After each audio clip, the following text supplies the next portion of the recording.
Pemirsa, Mahkamah Konstitusi menolak seluruh permohonan gugatan hasil Pilpres 2019 yang diajukan oleh Prabowo Subianto dan Sandiaga Uno. Seluruh dalil yang diajukan oleh pemohon ditolak oleh MK. Di antaranya kita akan melihat dalil-dalil yang ditolak MK berikut ini. Pemirsa, data-data berikut ini akan menyampaikan mengenai paling tidak rangkuman yang terjadi dalam sidang putusan yang terjadi sepanjang hari kemarin. Kita lihat Mahkamah Konstitusi menolak seluruh permohonan yang diajukan oleh Prabowo Sandi, pasangan Joko Widodo dan Kiai Haji Maruf Amin tetap memenangi Pilpres 2019. Kita tahu dalam sidang putusan yang berlangsung pada hari kemarin berjalan kurang lebih selama 9 jam, dimulai pada setengah 1 siang dan kemudian berakhir pada pukul 9 malam. Dan kemudian dalam sidang putusan kemarin, Hakim MK betul-betul membacakan secara detail dan juga alasan kenapa kemudian Hakim MK menyatakan menolak seluruh gugatan, yang kemudian 9 Hakim MK semuanya tidak ada yang dissenting opinion, semua kemudian menyatakan bahwa seluruh gugatan yang disampaikan oleh pasangan Prabowo Sandi tidak dapat diterima. Kita akan melihat contoh-contoh dalil yang kemudian ditolak oleh Hakim MK. Di slide selanjutnya kita akan melihat yang pertama adalah perolehan suara pemohon sebanyak 68.650.239 atau 52%. Dengan kata lain ada 20 juta suara yang dihilangkan di pihak 01 Jokowi Maruf. Dan kemudian pernyataan dari Arief Hidayat, Hakim MK mengatakan dalil pemohon yang tidak merujuk kepada perolehan suara pada tingkat provinsi, kabupaten, kota, dan kecamatan adalah dalil yang tidak benar dan tidak berdasar. Kita lihat kemudian dalil yang kemudian disampaikan oleh pihak pemohon selanjutnya. Kita lihat di dalam dalil-dalil yang selanjutnya juga disampaikan dalil dari tim Prabowo Sandi, perolehan 0 suara pasangan Prabowo Sandi di ribuan TPS sebagai indikasi kecurangan. Namun kemudian Manahan Sitompul selaku salah satu Hakim MK menyatakan pemohon menggunakan kata-kata yang tidak dapat ditentukan kepastiannya, dengan kata lain pemohon sendiri ragu. Nah, kita lihat kemudian di slide selanjutnya mengenai dalil lainnya yang kemudian disampaikan oleh tim Prabowo Sandi, menyatakan terjadi pelanggaran pemilu secara terstruktur, sistematis dan juga masif kepada tim paslon nomor urut 01 mengajak ke TPS menggunakan baju putih. Hakim MK Arief Hidayat menyatakan selama persidangan Mahkamah tidak menemukan fakta yang menunjukkan adanya intimidasi ajakan untuk menggunakan baju putih. Mahkamah menyatakan dalil pemohon akuo tidak relevan dan harus dikesampingkan. Nah, kemudian kita lihat dalil selanjutnya yang juga dipatahkan oleh Hakim MK mengenai penyalahgunaan anggaran hingga program negara dilakukan oleh matang dan juga sistematis oleh petahana. Arief Hidayat, Hakim MK menyatakan dalil pemohon akuo tidak beralasan menurut hukum. Dan kemudian kita akan melihat dalil selanjutnya yang juga dipatahkan oleh Hakim MK, ini mengenai aparatur negara yakni polisi dan juga intelijen yang tidak netral dalam pelaksanaan Pilpres 2019. Aswanto, Hakim MK menyatakan Mahkamah berpendapat dalil pemohon akuo tidak beralasan secara hukum. Oleh karena itu, bukti-bukti yang juga dihadirkan oleh tim Prabowo Sandi bisa dinyatakan tidak cukup kuat untuk membuktikan bahwa adanya instruksi yang jelas dari paling tidak kepala daerah kepada aparatur sipil negara untuk berlaku tidak netral. Nah, kemudian kita akan melihat dari dalil selanjutnya yang juga diperkarakan oleh tim dari Prabowo Sandi. Ini mengatakan ASN tidak netral pada Pilpres 2019. Kemudian Hakim MK Wahidudin Adams mengatakan yang didalilkan oleh pemohon tersebut merupakan kewenangan Bawaslu. Sebagaimana telah diuraikan di atas dan disampaikan di persidangan, Bawaslu telah melaksanakan kewenangannya. Itu adalah beberapa dalil yang kemudian disampaikan oleh pemohon dan kemudian ditolak oleh Hakim MK dengan alasan yang kemudian bisa dikatakan transparan. Pemirsa, kita sudah cermati, sudah ada putusan dari Mahkamah Konstitusi bahwa gugatan dari pihak 02 maksud kami sudah kemudian ditolak, dan kemudian menanggapi mengenai putusan MK ini dari pasangan Prabowo Sandi juga menyatakan akan menghormati putusan MK, dan kemudian Presiden terpilih Joko Widodo bersama dengan Kiai Haji Maruf Amin juga menyampaikan akan menjadi presiden untuk seluruh bangsa Indonesia dan menyatakan tidak ada lagi 01 dan juga 02, adanya adalah Persatuan Indonesia. Ajeng Kamarati akan menyampaikan dialog bagaimana kemudian proses rekonsiliasi politik yang seharusnya dilakukan pasca sidang putusan MK. Ajeng, silahkan. Baik, Kevin Agan, terima kasih. Ya, pemirsa, pasangan Capres nomor 02 Prabowo Sandi telah menyatakan menghormati dan juga menerima putusan MK yang menolak seluruh permohonannya. Sementara itu pasangan Capres terpilih Joko Widodo Kiai Haji Maruf Amin mengajak semua komponen bangsa untuk bersatu. Sikap kedua pasangan Capres ini pun dinilai bagus hingga upaya rekonsiliasi bisa mudah untuk dilakukan. Nah, untuk membahasnya lebih lanjut telah hadir di studio kami Bara Hasibuan selaku Wakil Ketua Umum DPP PAN dan juga pengamat politik Jayadi Hanan. Selamat pagi Bapak-Bapak sekalian. Selamat pagi, Aja. Ini akhirnya kemarin sudah diputuskan, kita sudah melihat. Nah, tapi tadi sebelum kita ngomong tentang rekonsiliasi rekonsiliasi. Bang Bara tadi udah kasih saya cue, ada mau ngomong tentang kritik. Kemarin semuanya baik, semuanya menghormati, tetapi ada tapinya. Apa tapinya, Bang Bara? Ada satu hal yang harus kita soroti. Jadi saya lihat pidato Pak Prabowo tadi malam itu mengandung sebuah paradoks. Ya, dalam arti Pak Prabowo mengatakan menerima keputusan MK tersebut dan mengajak para pendukungnya juga untuk menghormati dan menerima keputusan tersebut. Tapi pada saat bersamaan dia juga mengatakan dia akan berbicara dia akan konsultasi dengan tim hukumnya untuk mencoba mencari celah lain. Apakah ada jalur lain setelah ini? Padahal kita tahu kan secara konstitusional itu udah paling ini kan keputusan MK kan final dan binding. Tidak ada lagi avenue final lain. Dan mengikat tidak ada lagi jalur lain. Ini sudah selesai, sudah di jadi itu suatu paradoks ya. Jadi apakah memang di situ Pak Prabowo hanya ingin menenangkan pendukungnya, tapi sebetulnya sebagai seorang pemimpin dia juga harus bisa mengatakan bahwa this is it.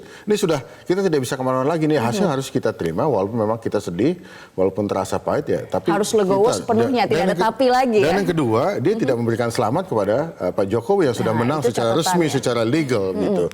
Dan ini kan proses ini kan sudah sangat lama ya. Dan melelahkan sekali dari tahun lalu proses kampanye, pencoblosan dan setelah itu penghitungan suara, rekapitulasi di KPU, setelah itu kemudian masih ada lagi proses di Mahkamah Konstitusi makan waktu 5 minggu. Jadi sebetulnya kan kita sudah lelah, masyarakat sudah lelah. Jadi harusnya kan sebetulnya tadi malam itu adalah momen yang bagus untuk memberikan pesan, to reach across the aisle ya, untuk menawarkan misalnya, mari kita bertemu, kita hilangkan perbedaan-perbedaan. Polarisasi selama kampanye, luka, mari kita sembuhkan. Nah, itu yang juga bangsa ini dari luka yang cukup dalam, bahkan sempat terjadi riots ya, kerusuhan.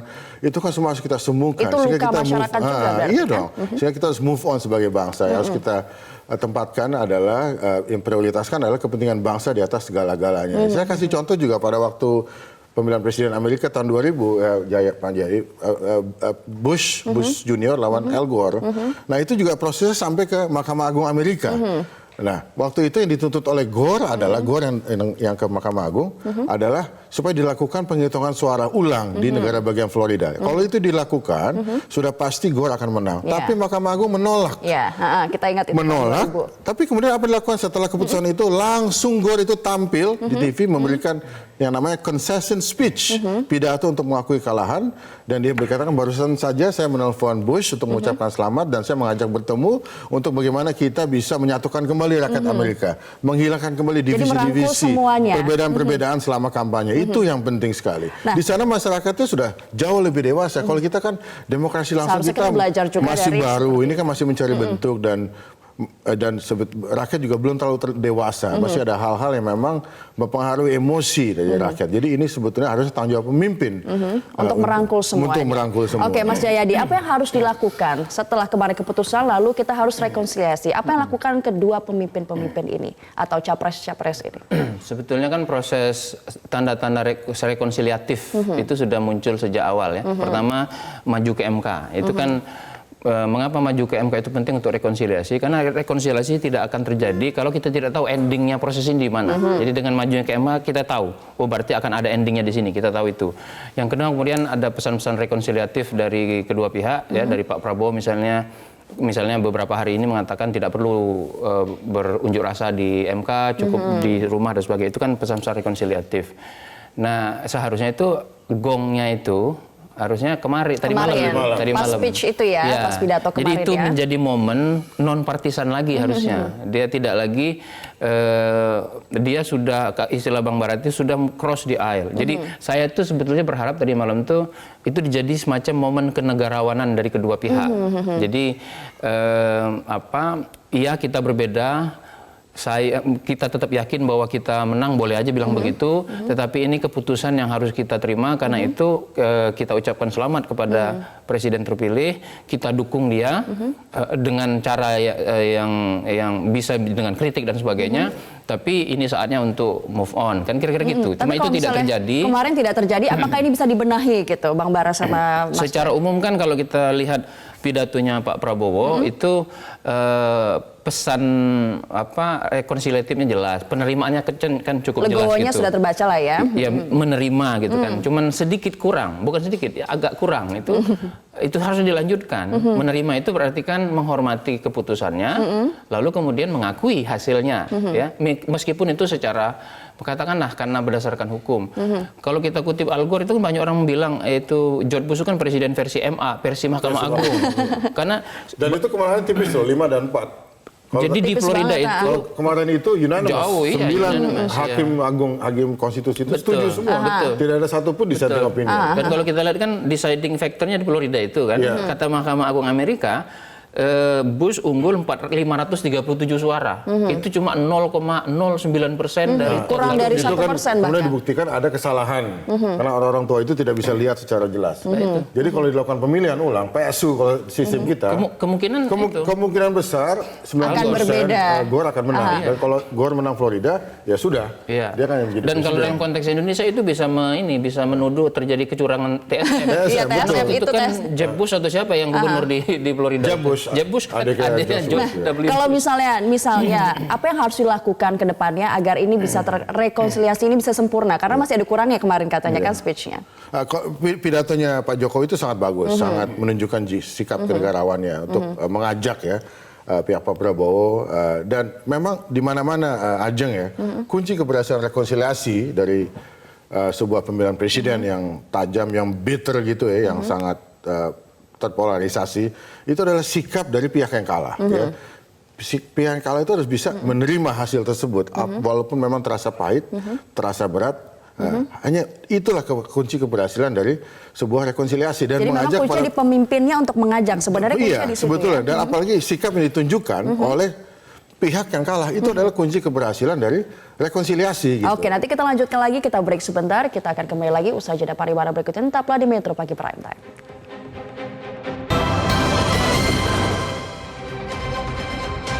Masih di Metro Pagi Prime Time, kita masih akan berdialog mengenai bagaimana kita bisa menciptakan rekonsiliasi yang damai setelah kemarin putusan dari MK. Bang Bara Hasibuan, kemarin kita sudah melihat speech-nya, ada yang kurang katanya tadi. Yeah. Nah, bagaimana untuk melengkapi kekurangan itu agar rekonsiliasi itu bisa sempurna nantinya? Ya, saya pikir kan seperti yang diharapkan oleh orang adalah pertemuan ya. Mereka bertemu, Pak Jokowi dan Pak Prabowo bertemu. Itu akan gong ya kalau misalnya bertemu ya. Dan di situ tentu saja pertemuan itu juga harus bisa di situ masing-masing menunjukkan sikap kenegarawan ya. Sikap menerima kebesaran hati dari pihak kalah untuk menerima hasil dan memberikan ucapan selamat sebagai tradisi ya, sebagai sebuah tradisi yang sangat normal dalam demokrasi dimanapun itu. Itu yang belum ditunjukkan saya pikir tadi malam ya. Jadi, Nah, kalau misalnya rekonsiliasi ini apa kendalanya menurut Mas Cai? Ya tergantung kepada apa yang akan dilakukan ke depan oleh terutama kubu Prabowo. Misalnya ada frasa dalam pidato tadi malam itu dari Pak Prabowo bahwa kekuatan kita masih cukup real, punya masa dan sebagainya. Kita berjuang lagi di legislatif dan forum-forum lain, gitu ya. Apa itu maksudnya gitu? Apakah itu maksudnya seperti tadi masih mencari upaya-upaya hukum lain dan sebagainya? Jadi tergantung kepada apa yang akan mereka pikirkan ke depan. Itu akan, nah ini menjadi sesuatu yang bercampur baur ya. Banyak analisis sekarang itu ada upaya rekonsiliasi itu dikaitkan dengan pembentukan koalisi pemerintahan. Nah, itu berhubungan nggak? Rekonsiliasi dan tadi koalisi berhubungan. Iya, seharusnya kan rekonsiliasi itu menurut saya ketika proses MK itu bagian dari rekonsiliasi sebetulnya, ya, baik secara hukum maupun secara substantif. Secara substantif begini misalnya, sidang MK itu di broadcast secara live. Kemudian semua TV mengcovernya, rakyat Indonesia melihat. Biasanya selama ini sebelum sidang MK, para pendukung itu kan berbicara dengan diri mereka sendiri, sesama mereka, sehingga masing-masing pihak bertahan. Tapi dengan sidang MK kemarin itu mau tidak mau terjadi cross eksaminasi kan, sehingga kita bisa melihat mana yang betul-betul argumentatif, mana yang tidak. Nah, paling tidak orang yang masih masih tidak terlalu partisan, agak independen begitu bisa melihat tuh. Jadi ada orang yang sekarang berpikir itu kan mungkin akan lebih banyak. Nah, itu akan menjadi modal untuk rekonsiliasi berikutnya. Tetapi yang menjadi kendala adalah kalau para elit politik ini tetap saja berpikir soalnya saya harus memelihara konstituen ini, saya harus ikut dengan kemauan mereka demi masa depan politik saya misalnya untuk 2024 atau untuk apa.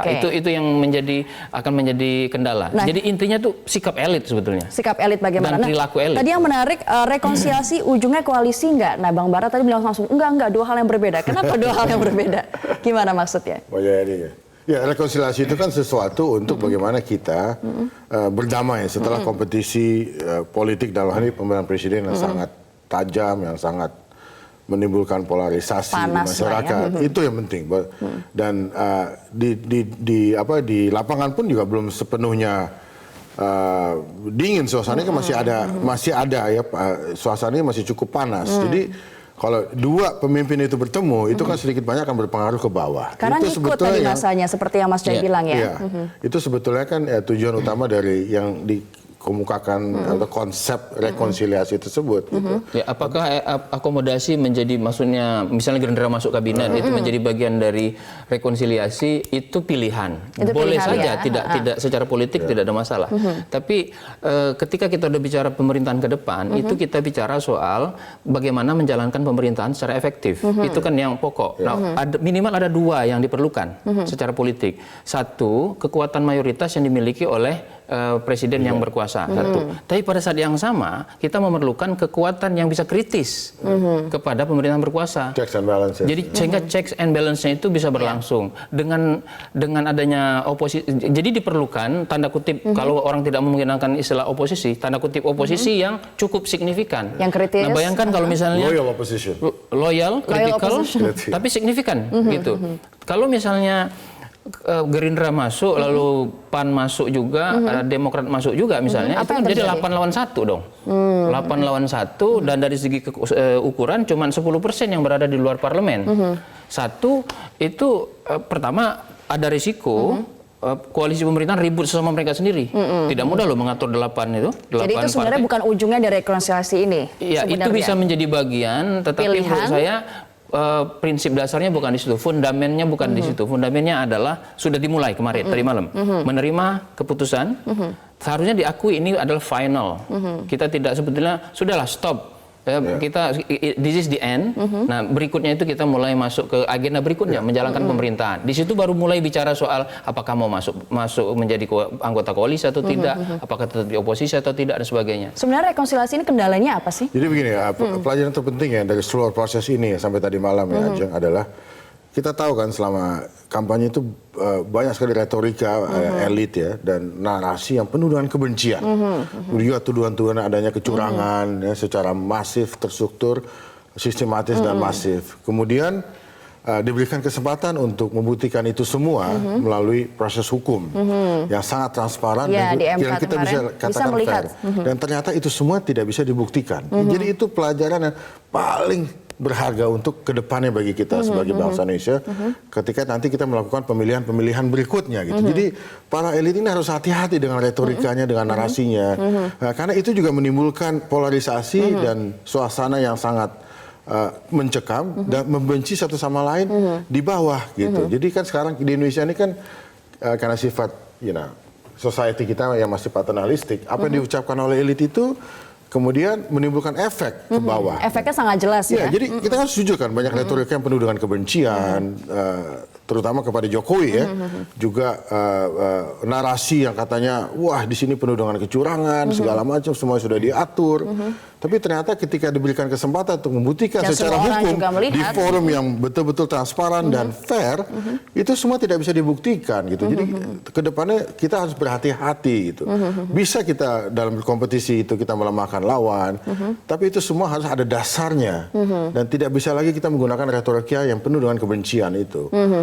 Nah, kalau misalnya Mas Jai, kendalanya apa sih rekonsiliasi ini? Karena kemarin kan masih ada yang kurang. Kalau misalnya susah banget bertemu, apa sebenarnya kendalanya selama ini kalau dilihat dari sisi politik? Ya, itu tadi bisa jadi adalah perkiraan kepentingan politik jangka pendek, gitu ya. Misalnya ada yang bersiap-siap untuk mempersiapkan diri untuk maju untuk 2024 atau ada alasan-alasan lain, lalu kemudian dia menganggap bahwa memelihara divisiveness yang ada sekarang, perbedaan polarisasi yang ada sekarang memberikan keuntungan bagi dia. Nah, itu akan politik, ya. Kalau ada yang berpikir jangka pendek seperti itu mungkin akan menghambat. Karena tadi masyarakat kita itu menurut data sejak 99 sampai sekarang, menurut data berbagai survei nasional, itu lebih dari 70% itu meyakini bahwa pada saat ini sistem yang paling cocok politiknya adalah sistem demokrasi. Jadi mereka percaya dengan jalur-jalur demokrasi. Tapi ada syarat lain yang diperlukan, yaitu kesiapan elit untuk selalu menggunakan jalur-jalur demokrasi itu seperti MK misalnya, sekaligus siap untuk menerima kalau dia kalah, kalau dia menang, karena itu bagian dari proses demokratis. Jadi ketidaksiapan untuk menerima kekalahan itu yang akan menjadi problem. Oke, baik. Ada lagi yang mau dikatakan untuk agar rekonsiliasi ini bisa sempurna mungkin dari Bang Bara? Ya, jadi perlu ada kebesaran hati ya, sikap kebesaran hati dari pihak yang kalah untuk menerima hasil ini, sambil juga mengajak para pengikutnya ya untuk mengatakan ini sudah selesai. Mari kita move on ke depan ya. Mari kita bersatu lagi sebagai bangsa. Itu adalah sikap kenegarawanan harus ditunjukkan. Kita harus lihat kepentingan bangsa, kepentingan nasional lebih besar daripada hanya sekedar kepentingan partisan jangka pendek itu. Jadi kalau misalnya itu dilakukan, demokrasi kita memang sudah belajar banyak dari pemilu ini ya. Dan Terima kasih. Pihak pemenang juga harus sabar dan terus-menerus aktif untuk reach out. Terima kasih Bang Bara, Mas Jai, terima kasih telah bergabung bersama Metro Pagi Prime.